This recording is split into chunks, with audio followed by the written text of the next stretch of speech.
Hello students, स्वागत है आपका हमारे चैनल एजुकेशनल सवेरा में। आज हम स्टार्ट करने जा रहे हैं अर्थमेटिक प्रोग्रेशन। तो अर्थमेटिक प्रोग्रेशन होता क्या है? जैसे इसका नाम इंडिकेट करता है अर्थमेटिक। अर्थमेटिक का मतलब क्या होता है कि ये किससे रिलेट करेगा? प्लस या माइनस से। ओके, तो इसी तरह से अब देखते हैं कि ये प्लस या माइनस से कैसे रिलेट करता है। तो अर्थमेटिक प्रोग्रेशन क्या होता है कि जिसमें दो कंसेक्यूटिव टर्म्स का जो डिफरेंस है वो हमेशा क्या रहे? सेम रहे। ओके, जैसे कि मान लो हमारे पास ये एक सीक्वेंस है।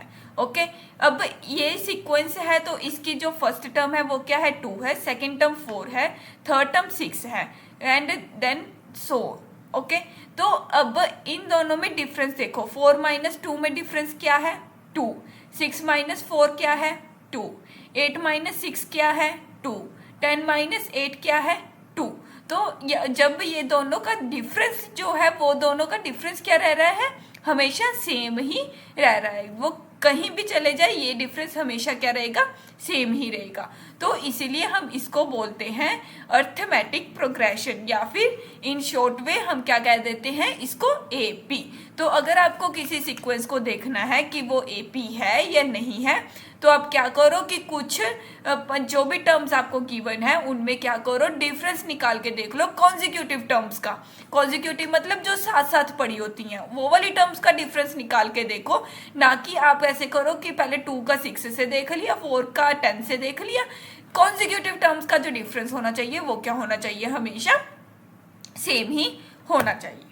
ओके, जैसे कि यहाँ पे 4 माइनस 2, 6 माइनस 4, 8 माइनस 6, 10 माइनस 8, सभी का डिफरेंस क्या आ रहा है? 2 आ रहा है। तो इसीलिए हम इसको बोलेंगे कि ये क्या है? अर्थमेटिक प्रोग्रेशन है। तो इन जनरल वे में हम क्या कह सकते हैं कि अगर एपी क्या है हमारी? A1, A2, A3, A4 and so on, ये सारी टर्म्स हैं। ये फर्स्ट टर्म है, ये सेकेंड टर्म है, ये थर्ड टर्म है। तो हमारे पास क्या रिजल्ट आएगा कि A2 minus A1, A2 minus A1, A3 minus A2, A4 minus A3, ये सभी का डिफरेंस जो होगा वो क्या होगा?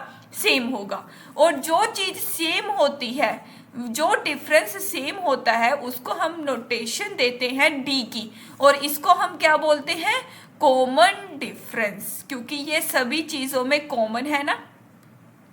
ठीक है, सभी चीजों में कॉमन है, तो इसका मतलब इसको हम बोलेंगे कॉमन डिफरेंस। ओके, तो कॉमन डिफरेंस क्या हो गया हमारा? डी। मतलब कि डी की वैल्यू क्या हो गई? In general an minus a(n-1), to consecutive terms के बीच में जो डिफरेंस होगा वो क्या होगा? कॉमन डिफरेंस का फॉर्मूला इन एपी। ओके, तो ये फॉर्मूले आपको हमेशा टिप्स पे रखने हैं कि कॉमन डिफरेंस का फॉर्मूला क्या होगा। आगे आगे चल के हम कुछ और फॉर्मूलेस भी रिवाइज करेंगे। ओके,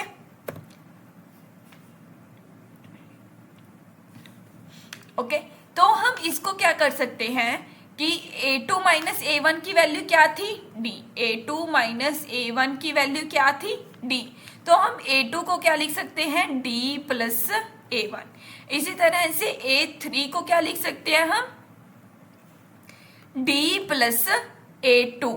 एंड फर्दर अगर हम D की वैल्यू सब्सिट्यूट करेंगे A2 में, A2 की वैल्यू सब्सिट्यूट करेंगे तो क्या आ जाएगी? D plus A1, A1 plus 2D।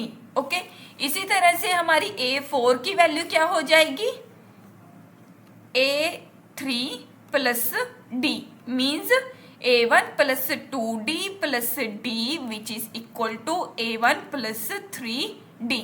Okay, तो हम इस तरह से हम क्या लिख सकते हैं कि जो हमारी सीरीज होगी वो किस टाइप की बन जाएगी? अगर हमारी फर्स्ट टर्म A है, मतलब A1 की वैल्यू अगर हमारे पास A है, तो सेकेंड टर्म क्या बन जाएगी? उसमें से D ऐड कर दो। फिर थर्ड टर्म क्या बनेगी? और आगे सेकेंड टर्म में अगेन D ऐड कर दो। फिर फोर्थ टर्म क्या बनेगी? थर्ड टर्म में D ऐड कर दो। तो ऐसे करके हम D आगे आगे ऐड करते रहेंगे। तो इसी तरह से हमारी first term and common ratio की फॉर्म में हमारी AP क्या बनेगी?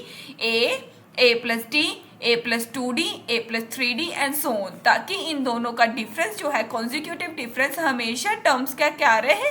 D रहे।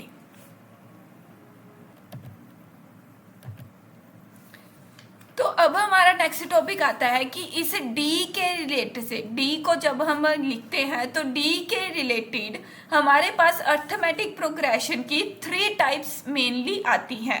3 टाइप्स मेनली आने का मतलब क्या क्या आती हैं, वो क्या है? फर्स्ट टाइप है कांस्टेंट एपी। कांस्टेंट एपी क्या होती है? जो कांस्टेंट सीक्वेंस, मतलब कि कांस्टेंट सीक्वेंस, ओके। और कांस्टेंट सीक्वेंस क्या होता है? कांस्टेंट सीक्वेंस होता है जिसकी सारी की सारी वैल्यूज जो हो वो क्या हो? सेम टू सेम हो। सेम टू सेम होने का मतलब क्या है कि इसको अगर कांस्टेंट बनाना हो तो क्या करेंगे? a प्लस डी को किसके इक्वल रखेंगे? a के। तो इसका मतलब क्या हो गया? हमारे पास d की वैल्यू 0 हो गई। तो इसी तरह से अगर हमारे पास कांस्टेंट एपी लगानी हो तो डी की वैल्यू क्या होगी? हमेशा 0 होगी, ताकि सारी की सारी टर्म्स जो है वो क्या बने? ए बनती रहे, ओके। एंड सिमिलरली अगर हमारा डी जो है, डी अगर हमारा पॉजिटिव है, डी अगर पॉजिटिव है तो क्या होगा? ए प्लस डी जो होगा वो ग्रेटर देन ए होगा, क्योंकि डी क्या है? हमारा पॉजिटिव है। तो इसीलिए हमारी जो नेक्स्ट टर्म है, ये एक वाली टर्म क्या थी? a2 is greater than a1 and a3 क्या है हमारे पास? a प्लस 2d, और इसको हम क्या लिख सकते हैं? a plus D which is greater than a plus D, okay. तो इसको हम क्या लिख सकते हैं? a2, मतलब कि a3 जो हो गया वो हमारा ग्रेटर देन हो गया a2। ऐसे ही अगर हम आगे आगे चलते रहेंगे तो हमारे पास क्या आएगा कि a1 is less than a2 is less than a3 and so on चलता रहेगा। मतलब कि ये जो वैल्यूज हैं वो इंक्रीज हो रही हैं, तो इसको हम बोलेंगे इंक्रीजिंग एपी। एंड सिमिलरली अगर हमारा डी नेगेटिव है तो ये वैल्यूज जो होंगी वो क्या होंगी? डिक्रीज होंगी। डिक्रीज होने का मतलब क्या है? a1 जो है वो बड़ा होगा a2 से एंड वो बड़ा होगा a3 से, मतलब जो वैल्यूज हैं वो धीरे धीरे करके डिक्रीज होती रहेंगी, तो उसको हम बोलेंगे डिक्रीजिंग एपी। डिक्रीजिंग एपी कैसी आई? अगर हम जनरल वे में देखें तो जनरल वे में हमारे पास क्या होता है? डी की वैल्यू क्या होती है? an+1 माइनस an होती है, ठीक है। अब ये d हमारे पास क्या है? नेगेटिव है, तो इसका मतलब क्या होगा कि an+1 is less than an होगा, मतलब जो n+1th टर्म होगी वो nth टर्म से छोटी होगी। ऐसे ही अगर हम यहाँ पे जनरल वैल्यू में लिखें तो क्या होगा? an+1 minus an will be greater than 0, so n+1th term जो होगी वो बड़ी होगी nth टर्म से बड़ी होगी, ओके।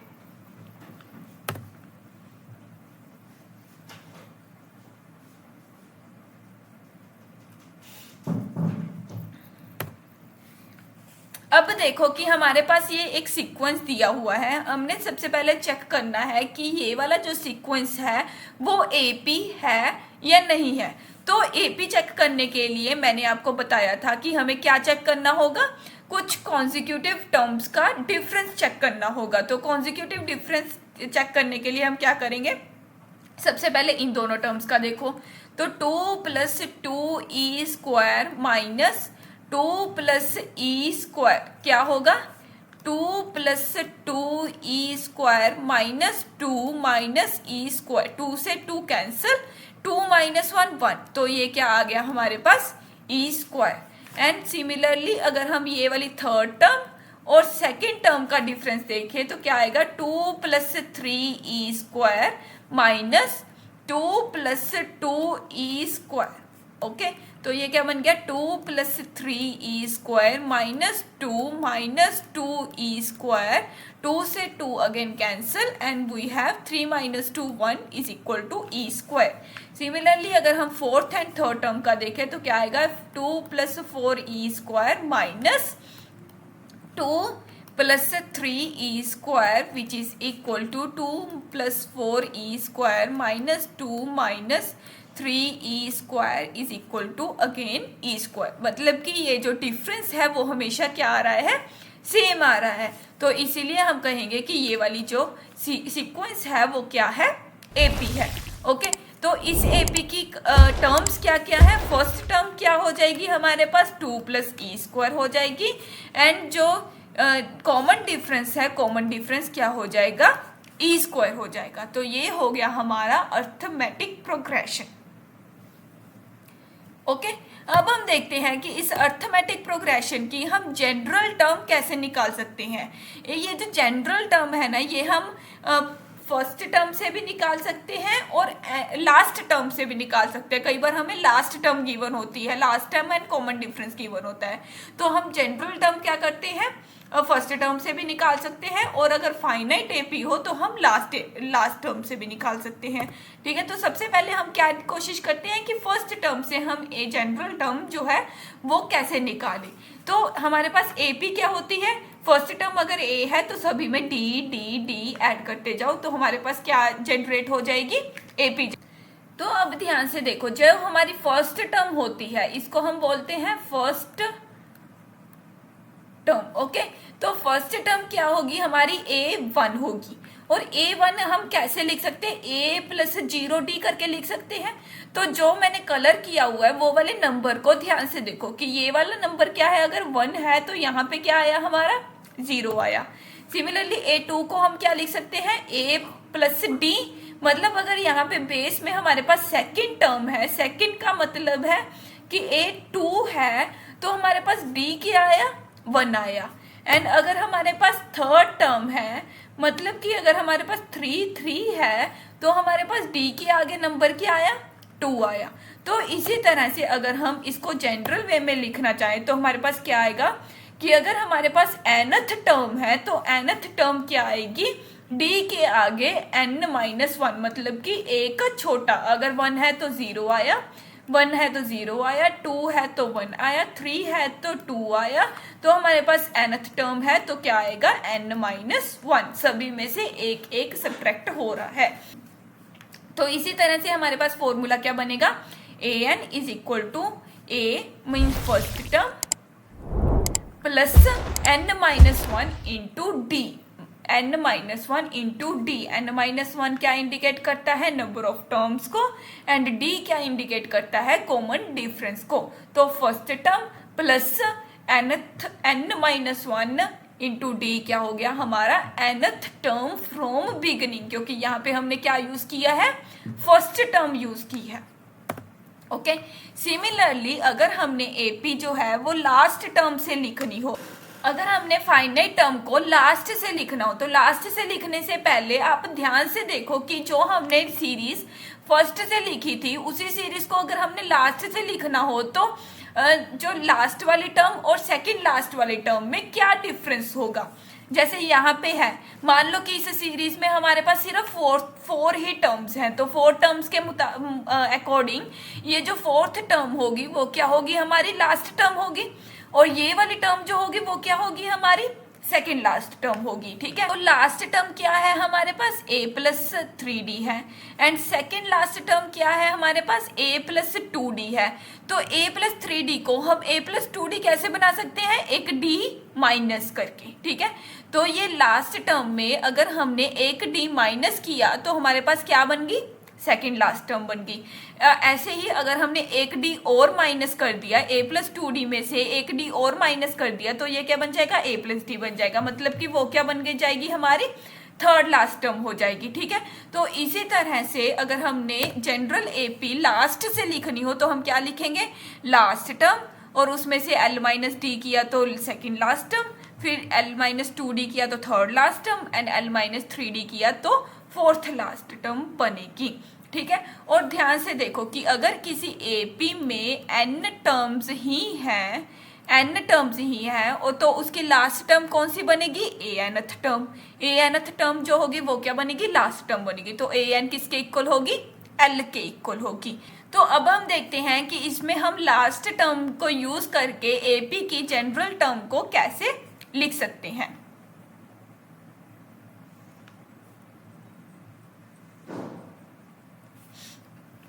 तो एपी की हमारी nth term from the last, nth term from the last की जो रिजल्ट है वो क्या कैसे बनेगा कि हमने सबसे पहले देखेंगे कि first term from the last, first term from the last which is equal to l, और l को हम क्या कह सकते हैं, l माइनस 0 डी। ओके, अगर यहाँ पे बेस पे 1 है तो यहाँ पे क्या है, 0 है।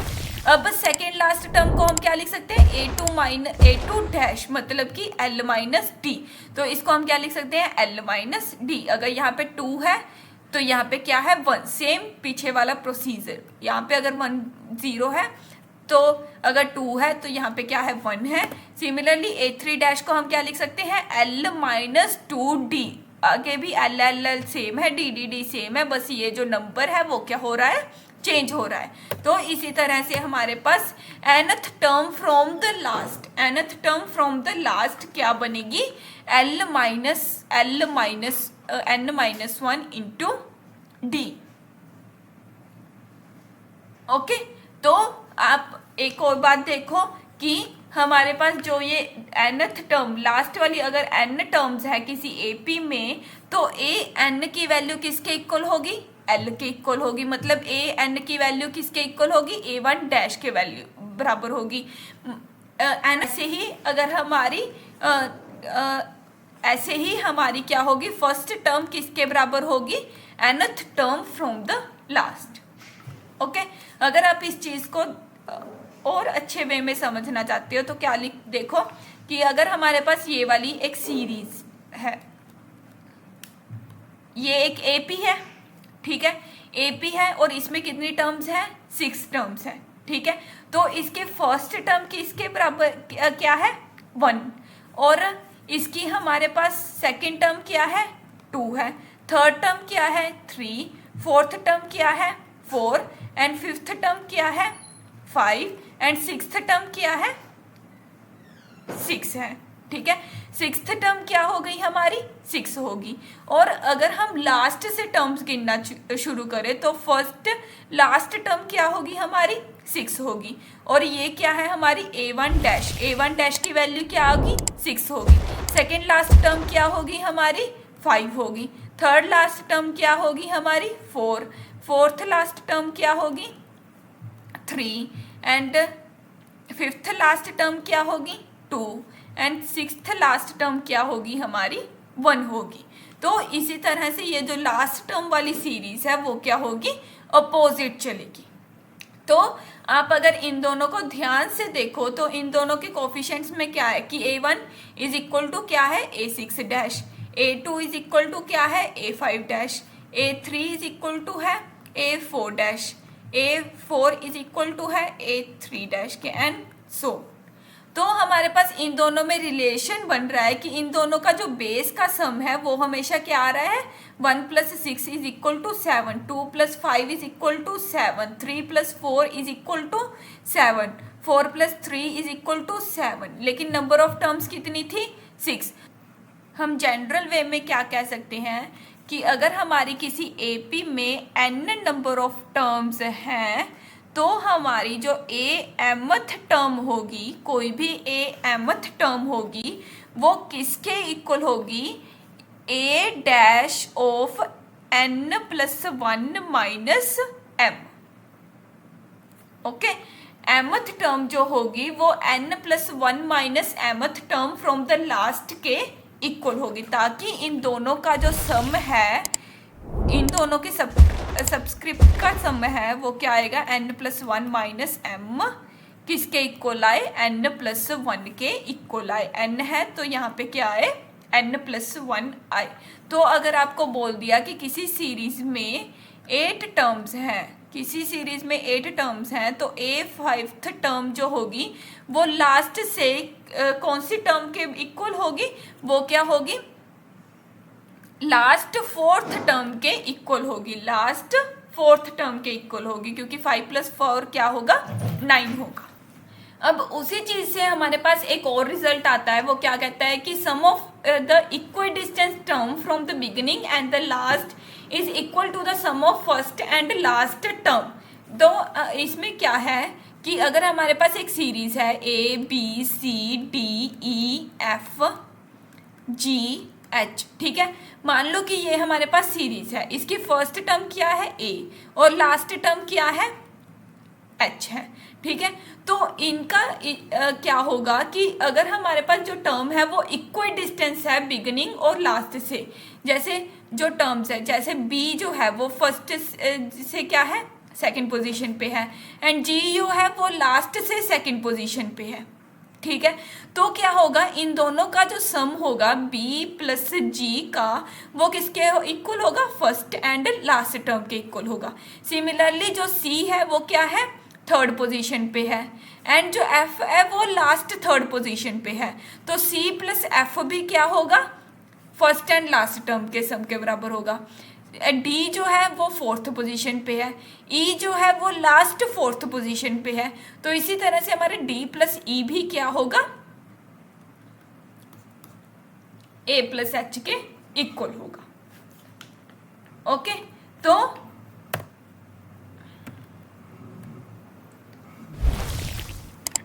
इसको हम प्रूफ कैसे कर सकते हैं, हमें पता है कि ए एन टर्म का फॉर्मूला क्या था, A plus N minus one into D. ठीक है, nth term from the last का फॉर्मूला क्या था, L minus N minus one into D. Okay, अगर हम इन दोनों को ऐड करें तो A N plus A N dash की वैल्यू क्या आ जाएगी, A plus N minus one into D plus L minus N minus one into d. N minus one into d, n minus one into d से cancel हो गया और इसकी value क्या आ गई हमारे पास, ए प्लस एल, मतलब कि A one plus A one dash is equal to A two plus A two dash is equal to A three plus A three dash is equal to and so on is equal to a plus l. By the way, this is also representing a plus l, क्योंकि ये क्या है, first term which is equal to a, and ये क्या है, last term which is equal to l.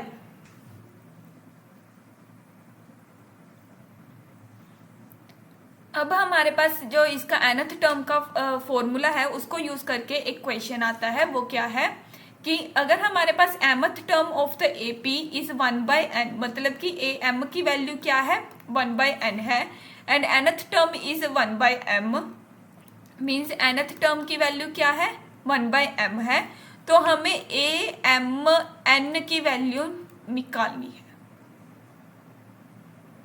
ठीक है, amn की वैल्यू निकालने के लिए हमारे पास सबसे पहले क्या होना चाहिए, एक तो a की वैल्यू होनी चाहिए और एक क्या होना चाहिए, d की वैल्यू होनी चाहिए। ये दोनों वैल्यूज निसेसरी हैं। ठीक है, तो इन दोनों वैल्यूज को निकालने के लिए सबसे पहले हम यूज करेंगे a nth टर्म का फॉर्मूला, वो क्या होता है, a plus N minus one into D.